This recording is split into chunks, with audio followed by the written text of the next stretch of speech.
Hello everyone, welcome back to my channel the Artimistic. और मैं नाम है शिव गुप्ता। और आज की इस वीडियो में हम बनाएंगे डिस्टॉर्शन इफेक्ट ब्लेंडर में, जैसा कि आपने थंबनेल और वीडियो की स्टार्टिंग में देखा।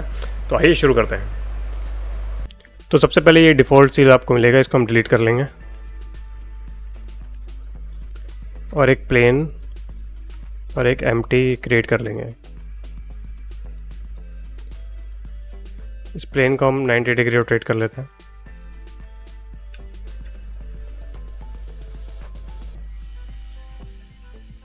और इस एम्प्टी का साइज़ भी हम छोटा कर लेते हैं यहाँ से। ठीक है, अब हम शेडिंग मोड में जाएंगे और कुछ सेटिंग्स हम ऑन कर लेंगे। जैसा कि यहाँ पे आप ऊपर जाएंगे और यहाँ से हम ब्लर हटा देंगे और कोई और देखते हैं HDRI हमें मिल जाए तो ये ठीक है। और यहाँ से आप EV की सेटिंग्स ऑन कर लेना, जैसे एम्बेडेड कोलूजन, ब्लूम, स्क्रीन सरफेस और रिफ्लेक्शन। यहाँ पे प्लेन सेलेक्ट करके न्यू। तो शेडर के बाद हमें बस दो नोड की ज़रूरत होगी, एक है नॉइस टेक्सचर और एक है ग्रेडियंट टेक्सचर। तो दोनों की मैपिंग और टेक्सचर कोऑर्डिनेट ले आएंगे। Control T, select control T। अब यहाँ पे हमें कुछ चीज़ें चेंज करनी है। रफनेस 0 कर दीजिए और यहाँ पे ट्रांसमिशन होगा, इसका बढ़ा दीजिए। तो ऑलरेडी आपको ये पीछे दिख रहा है जो भी है सीन इसका। तो अभी हमें चाहिए कलर रैंप। दोनों को ऑब्जेक्ट से कनेक्ट कर दीजिए और ग्रेडियंट वाले में जो चेक का ऑप्शन है वहाँ पे एम्प्टी को सेलेक्ट कर दीजिए। अब यहाँ पे कुछ सेटिंग है वो चेंज कर लेते हैं। यहाँ पे पहले यहाँ पे 3D को 4D में शिफ्ट कर दीजिए। ठीक है, और यहाँ पे लीनियर से स्पेरिकल। कंट्रोल शिफ्ट क्लिक करेंगे तो ये दिखाएगा कि इस नोड से क्या हो रहा है। तो ये इसने ये ग्रेडियंट दिया है हमें यहाँ पे और इससे ये नॉइस आई है। इसमें भी कुछ चेंज कर लेते हैं थोड़ा सा। डिस्टॉर्शन हम बढ़ा देते हैं, रफनेस थोड़ी कम कर देते हैं, स्केल भी थोड़ा कम रखते हैं। ठीक है, इसमें हम कलर रैम्प कनेक्ट कर देंगे। कंट्रोल शिफ्ट राइट क्लिक से ड्रैग करेंगे तो ये मिक्स नोड आ जाएगा। इसको मिक्स से मल्टीप्लाई कर देंगे, फैक्टर को बढ़ा देंगे। तो हमें उसी एरिया पे अब वो टेक्सचर दे रहा है नॉइस का जहाँ पे हमने ग्रेडियंट दिया है। एक कलर रैम्प और ले लेंगे, शिफ्ट D।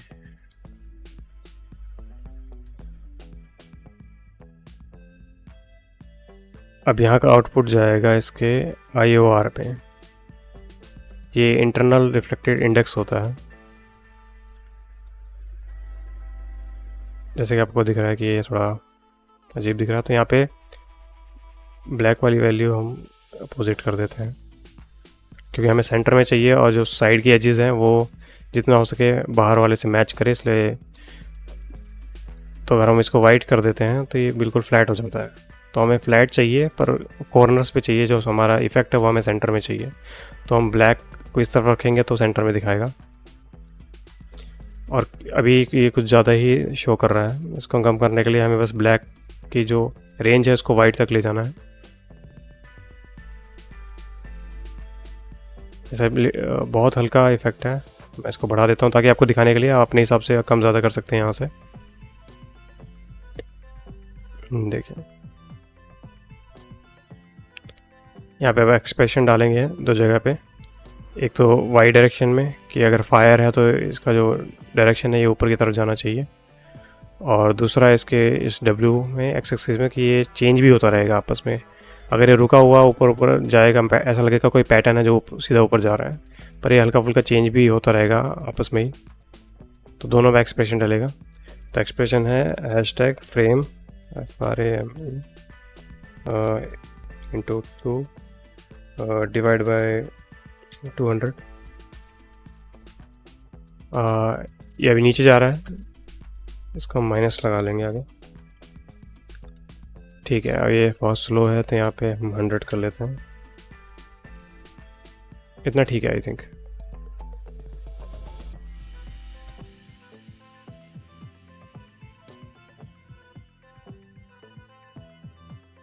अब एक यहाँ पे भी डालेंगे hashtag frame into 2 divide by 100। इसको और स्लो करते हैं 200। ठीक है।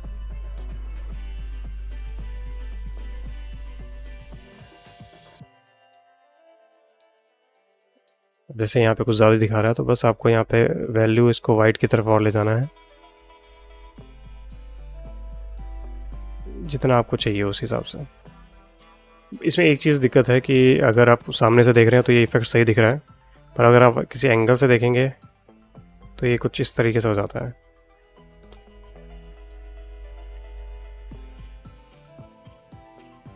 तो इसका सोल्यूशन एक ही है कि आप जब भी कोई एक कैमरा ले लेते हैं, स्प्लिट करते हैं एक बार,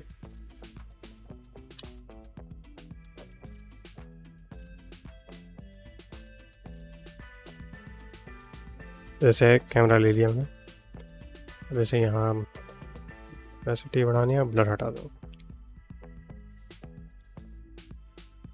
पर हम अगर किसी और डायरेक्शन में देखते हैं तो हमें ये दिखा रहा है ये। तो उसका वही सोल्यूशन है कि इसको सेलेक्ट करें और कॉन्स्ट्रेंट टैब पे जाएंगे। यहाँ पे आप सेलेक्ट कीजिए ट्रैक टू और यहाँ ऑब्जेक्ट की जगह कैमरे को सेलेक्ट कर लीजिए। तो अब जहाँ पे कैमरा रोटेट होगा वहाँ पे ही उसका फेस उस तरफ आ जाएगा। अगर मैं प्ले करता हूँ,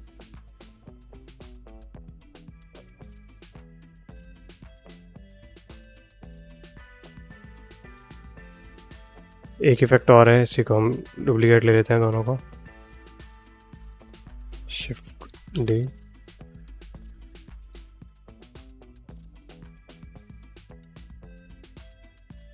इसमें हम यहाँ पे 2 लिखा है, इसमें क्लिक कर लेंगे तो हमारा जो पहला वाला टेक्सचर है वो चेंज नहीं होगा। ये एक न्यू कॉपी बनाई है उसने, जिस पर हम जो भी चेंज करेंगे तो हमारा जो पहला वाला है वो उसमें कोई चेंजेस नहीं होंगे।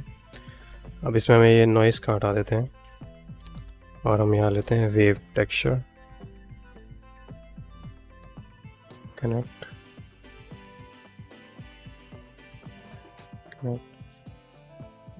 यहाँ पे जी एक्सिस से रिंग कर लीजिएगा और यहाँ पे जो ड्राइवर है वो हटा देना। हमें जो ड्राइवर लगाना वो यहाँ पे लगाना फेस पे, कि ये बाहर की तरफ जाए। तो एक बार देख लेते हैं कैसा दिख रहा है।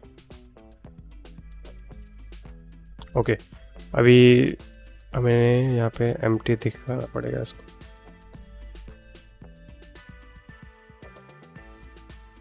ये वाला एम्प्टी की कॉपी है ये, तो इसको हम सेलेक्ट कर लेंगे यहाँ से।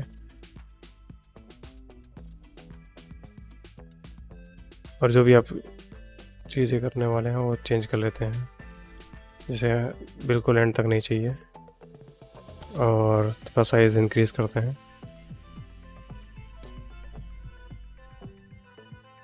अब इसमें एक एक्सप्रेशन डालते हैं, hashtag frame into 2 divide by 10। जैसे ये अंदर की तरफ जा रहा है, मुझे बाहर की तरफ चाहिए इसमें, तो हम इस 2 के आगे माइनस लगा देंगे। अभी बाहर की तरफ आ रहा है।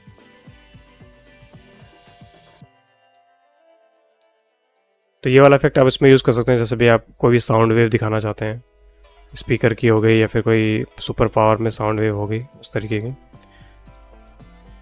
तो ये दोनों ही अब कैमरे के साथ रोटेट हो रहे हैं, आपको दिख रहा है तो 1 मिनट।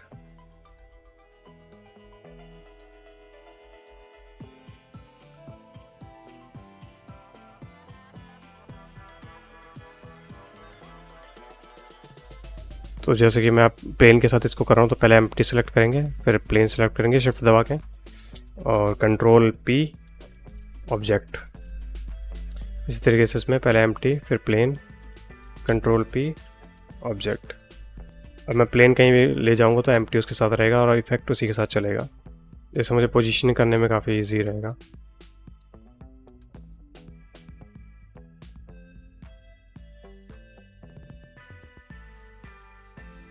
तो दोस्तों इस वीडियो में इतना ही, और आपके जो भी सजेशन है इस वीडियो से रिलेटेड या आपको इस कोई भी दिक्कत आती है आप कमेंट सेक्शन में बता सकते हैं, और आपको नेक्स्ट वीडियो किस रिलेटेड चाहिए, किस टॉपिक पे चाहिए, तो आप वो भी कमेंट सेक्शन में बता सकते हैं।